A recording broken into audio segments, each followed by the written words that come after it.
Magandang hapon mga kasari-sarites. Ito na naman si Ate Tintin. Siyempre mag-real talk tayo. At dahil nga umuulan dito sa amin sa lungsod ng Puerto Princesa City mula kagabi madaling araw hanggang ngayong umaga.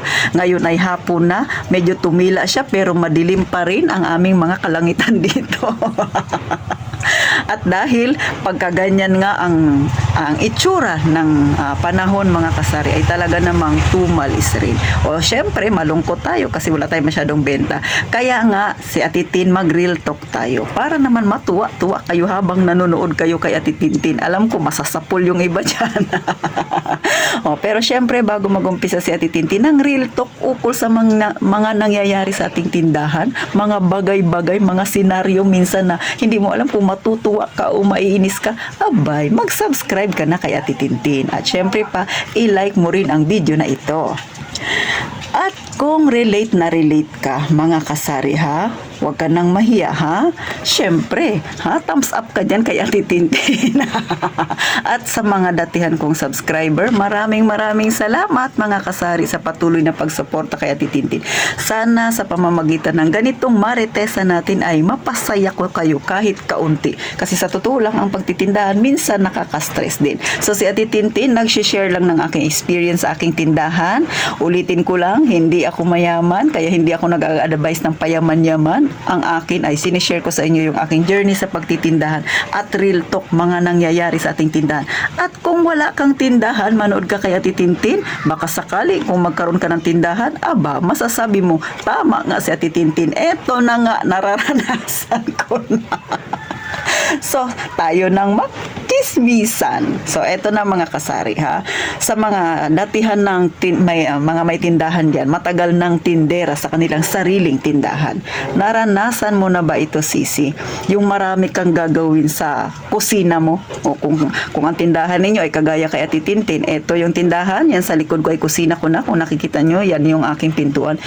Kung kailan na nakaupo ka sa tindahan mo, nag-aantay ka ng customer, saka walang nabili.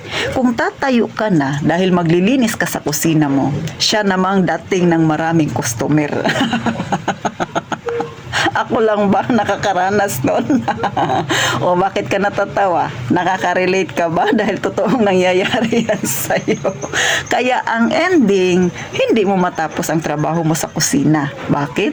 Kaya doon naman magdami yung mga customer. Which is masaya naman tayo. Pero minsan, di ba, parang naiisip mo, pinaglalaruan ba ako ng mga customer ko na ito? Pag wala akong ginagawa sa tindahan, nakaharap ako para mag-antay ng customer, hindi sila magbili. Kung kailan na magluluto ka ng ulam mo, magsasaing ka, maghuhugas ka ng plato, siya naman silang ayan na, pila-pila na sa iyong tindahan. Pero syempre, wala tayong magawa dyan ha. Ingiti na lang natin mga kasari. Kasi syempre, pera pa yan. At syempre, benta din yan. At madadagdagan ang ating savings pag marami tayong benta. Di ba mga kasari? So, minsan sa totoo lang, hindi ko rin masisisi yung ibang mga tindera na minsan talaga namang napapakunot ang kanilang mga noo. O ako, hindi ako mag-plastic, talaga namang nangyayari yan sa akin. Hindi man ako nagsasalita sa customer ko, pero talaga minsan napapakunot yung noo ko. Kanina wala akong ginagawa, hindi kayo magbili. Ngayong busy na ako, saka kayo magbili-bili. Di ba? Sunod, mga kasari, na ano pa ba yung mga nangyayari sa ating tindahan na minsan naiinis tayo. Pero syempre, laban lang tayo. Wala tayong magawa. Customer yan natin. Yun yung tipong kakain ka na ng tanghalian. Sa mga may tindera dyan, kadalasan ang kain nila ay lipas-lipas. Ikaw ba, Sisi? Ikaw ba na nanonood kay Ate Tintin, naranasan mo na rin yan? Instead na 12 ang kain mo, kumakain ka ng 1. Kasi nga, iniisip mo pag 12, dyan yung maraming bibili ng mga dilata, ng mga noodles, o kaya mga 11:30, mga ganyan. Diba? So, kakain ka ng mga bandang 1 na. Ang kaso, kung kailan ka susubo, o yung iba, nakakadalawang subo pa lang, ayan na, pabili po, pila na sila sa harapan ng tindahan.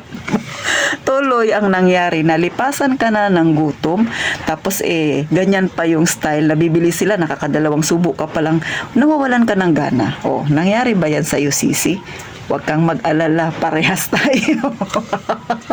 Kaya nga itong sinasabi ko sa inyo mga kasari, real talk ito. Ito talaga yung mga nangyayari sa mga may tindahan. Kaya sa mga walang tindahan na nandito ngayon sa channel na Titintin na nanonood sa akin, aba, mag-isip-isip ka, Sisi. Kaya mo ba yung mga ganyang senaryo na yan? Lalo na kung hindi ka sanay na magutuman ka.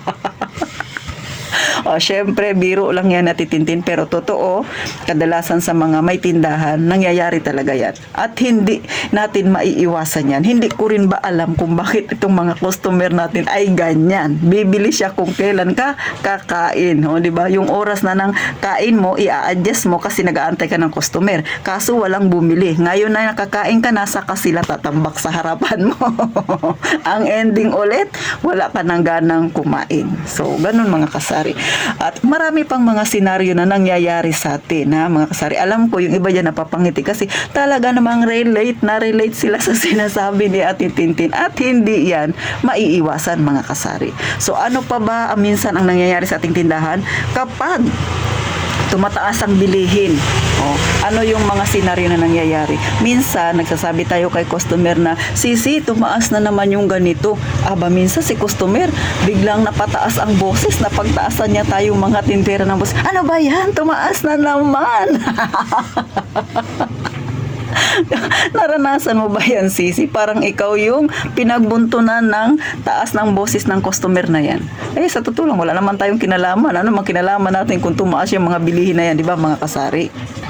Pero syempre, dahil customer natin yan, aba, ang ginagawa niya Titintin pagka ganyan, tumaas na naman yan, nagtatalak yung customer, pinapabayaan ko lang siya, tapos sasabihan ko, kau naman, binibiro ko siya ng ganun, hindi ka na nasanay, talaga namang tataas yan, hindi na yan bababa. Milagro yan pag bumaba. So, ang nangyayari, si customer parang nagigising, natatawa na lang din siya sa akin. So, ayokong patulan si customer ng ganyan. Kasi totoo, syempre, hinaing niya rin yun. Ang nangyayari, napapalakas yung boses niya, hindi niya alam na, syempre, masakit din yung dating sa atin. Kasi nga, minsan, hindi naman sa lahat ng pagkakataon na maganda rin yung ating pakiramdam. Tapos, matataasan tayo ng boses ni customer. Pero dahil tindera tayo, dahil negosyante tayo, hindi tayo pwedeng mag-suplada, lalo na kung hindi naman talaga sinasadya ni customer. Kayo ba? Anong ginagawa ninyo pag si customer ay ganyan, mga kasari, ha? Binibiro-biro nyo na lang ba siya o pinapatulan nyo minsan dahil iniisip nyo wala naman akong kasalanan? Pero syempre, nasa sa inyo yan, ha? Ang sa akin ay, sinasabi ko lang sa inyo, yung mga nangyayari sa ating tindahan. Minsan hindi natin napapansin, pero totoo yan. Yan talaga yung senaryo sa ating tindahan, mga kasari. So, sa mga wala pang tindahan, napangiti ba kayo natitintin? Akala nyo, joke lang yan. Totoo yung mga sinasabi ko. At marami pang karanasan ang nangyayari sa araw-araw ng aming buhay. Na hindi ko na maisa-isa. Ito yung mga simpleng pangyayari lang na minsan talaga naman si tindera ay mapapakunot ang noo niya dahil nga lipas na siya sa gutom. So, paano mga kasari, ha? Dahil nga naulan, naisip lang natin Tintin na pagkwentuhan yung mga senaryong nangyayari sa ating maliit na tindahan. Pero sa mga nakakaranas ng katumalan, gaya ng kay Tintin, aba, fight lang. Sisi, ha? Siyempre, tayo mga may tindahan, tayo ang magsuportahan. Huwag ninyong kaligtaang manood lagi kay Tintin, ha? Sana mapasaya ko kayo mga kasari sa simpleng way na ganito. Sana minsan, siyempre, kailangan lang natin na maging relax. Hindi natin kailangan magseryoso sa buhay. Baka madagdagan ng stress natin, mga kasari. So, paano hanggang dito na lang, mga kasari? Sana mag-iingat tayong palagi, mga kasari.